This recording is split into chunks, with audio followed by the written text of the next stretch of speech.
A gente começa o Jornal do Rio de hoje falando sobre o jogo do bicho. Muito conhecido aqui no Rio de Janeiro, teve início ainda no século XIX. Mas o que poucos sabem é que ele nasceu como uma loteria para ajudar o zoológico. O repórter Fernando Davi foi atrás da origem desse tipo de aposta e mostra a influência nas comunidades e a relação com o crime organizado.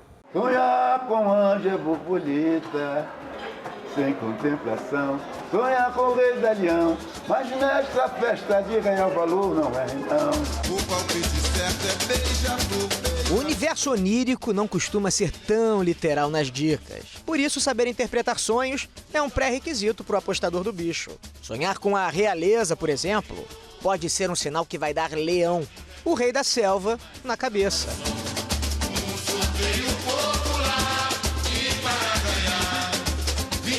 Foi com esse enredo que a Beija-Flor ganhou seu primeiro título em 1976. Beija-Flor considerado uma escola coadjuvante, uma escola, é a famosa enche-linguiça. E aí o Joãozinho desenvolveu essa ideia de sonhar com o rei da leão. Né? E sonhar com anja borboleta, sonhar com o Quilarada o coelhinho. O palpite certo é beija-flor, beija-flor. Cantando e lembrando em cores, meu rio querido. Dos jogos de flores, quando o Barão de Drummond criou um jardim repleto de animais e então lançou um sorteio popular. E para ganhar 20 mil reais com 10 questões, o povo começou a imaginar. O historiador Luiz Antônio Simas gosta de contar a história do bicho nas aulas abertas que faz em bares da cidade. Tudo começou quando o Barão de Drummond, um empresário rico do século XIX, teve a ideia de imprimir nos ingressos do zoológico, de que era dono, a figura de cada um dos 25 animais do parque.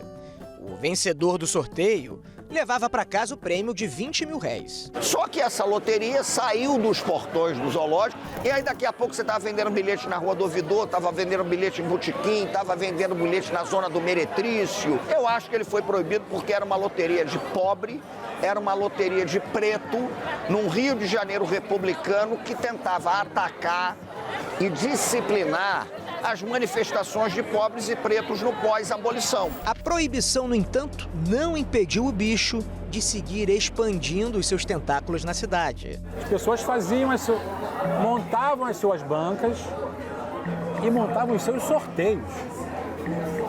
Não havia uma ideia de um sorteio unificado. Um apontador ganhava 3 vezes um salário mínimo. Então o cara deixava de ser garçom para ser apontador do jogo do bicho. Os primeiros grandes banqueiros surgem nesse período. De um lado, eles se valiam da força para dominar os pontos. E de outro, eles usavam uma parte do dinheiro do bicho para se legitimar no território. Compravam remédios, brinquedos para as crianças. Agora, para ganhar de vez o coração da comunidade, nada melhor do que virar o patrono da escola de samba da região. Desta brincadeira, quem tomou conta em Madureira foi Natal, consagrando sua escola, na tradição do carnaval. Sua alma hoje é águia branca, tem boca no azul do pé. Ela foi criada na casa do pai dele, ele foi fundador, ele foi patrono, ele foi presidente, ele foi visionário, ele foi pai, ele foi tudo para a Portela. Se a Portela é hoje o que é graças a Natalino José do Nascimento, Natal da Portela. De origem humilde, Natalino José do Nascimento, o Natal da Portela, se mudou com a família ainda criança de São Paulo para Oswaldo Cruz, na zona norte do Rio. Ele teve um braço amputado em um acidente de trem na juventude e, sem conseguir trabalho, virou apontador do bicho. Acabou dominando toda a região. Rico e poderoso, o bicheiro tinha o curioso hábito de pagar o enterro de conhecidos que morriam. Inclusive, o sonho dele era abrir uma funerária em Madureira, onde todo mundo pudesse fazer o enterro de graça. Quantos enterros ele bancou? Ixi, não tem nem como mensurar. Foram inúmeros, isso eu posso te garantir.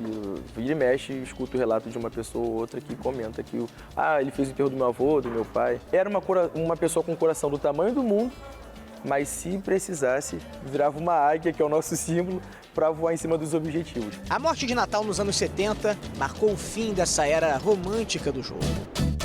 A águia é o segundo animal da tabela do jogo do bicho. Vem logo depois do avestruz.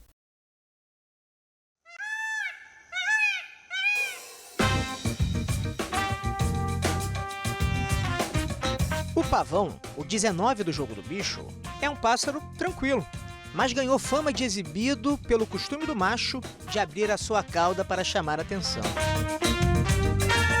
No habitat natural dos bicheiros, a Sapucaí, os patronos gostam de se comportar de um jeito parecido ao da ave das penas ornamentais. Essa relação mais institucionalizada é a década de 70. Sobretudo quando você tem a Anísio com a Beija-Flor, Castor com a Mocidade, os Pacheco Drummond com a Imperatriz Leopoldinense. Mocidade Independente de Padre Miguel. 10. Acabou, a Mocidade é campeã! Castor de Andrade foi um dos fundadores da Cúpula do Jogo do Bicho, o pacto de não agressão que loteou o Rio de Janeiro entre os principais bicheiros do estado e da Liga Independente das Escolas de Samba. Castor transformou a Mocidade de coadjuvante a protagonista do carnaval. Foi um grande acordo diplomático com interesses econômicos entre os banqueiros do Jogo do Bicho. A Liesa é o coroamento do acordo de 74. Ela consegue privatizar todos os lucros e tornar públicos todos os custos. Diga-se passagem, escolas de samba, elas geram dinheiro, né? Mas o grande objetivo ali foi a busca de legitimação social, que a gente chama de lavagem de imagem. Obtiveram êxito com beneplácito do poder público. Foi a Prefeitura do Rio de Janeiro que entregou o carnaval aos bicheiros. É a vitória de Padre Miguel! Só que pavão que abre demais a cauda acaba chamando a atenção do predador. Os bicheiros estavam no auge da popularidade quando foram condenados à prisão em 93. A juíza Denise Frossard condenou a Cúpula do Jogo do Bicho por participação em 53 homicídios. As investigações também revelaram o envolvimento com esquemas de tráfico de drogas, de armas, de lavagem de dinheiro e de pagamento de propina a autoridades. O Jogo do Bicho, já não tão lucrativo, tinha virado uma fachada para o crime organizado. As milícias são filhas diletas do Jogo do Bicho. Milícia e Jogo do Bicho não são adversárias. São companheiros, repito, nessa relação paternal dos banqueiros com os milicianos. E a partir desse momento, a lucratividade desse mercado sobe e junto com o aumento dos lucros, tem-se também um acirramento de disputas, é claro, vinculada à morte de algumas lideranças importantes e as disputas de sucessão, né, dessas lideranças. A morte do Castor, em 97, desencadeou uma guerra entre os herdeiros. O filho Paulinho e o genro Fernando Inácio foram assassinados, supostamente a mando do sobrinho do Castor, Rogério de Andrade. Rogério chegou a ser condenado, mas foi inocentado 2 vezes pelo Supremo Tribunal Federal.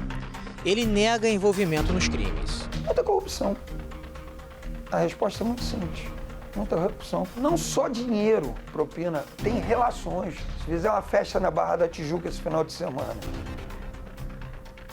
as elites do Rio de Janeiro estão lá na festa. Econômica, política, social, cultural. Vários coleguinhas meus estavam lá, e seus também.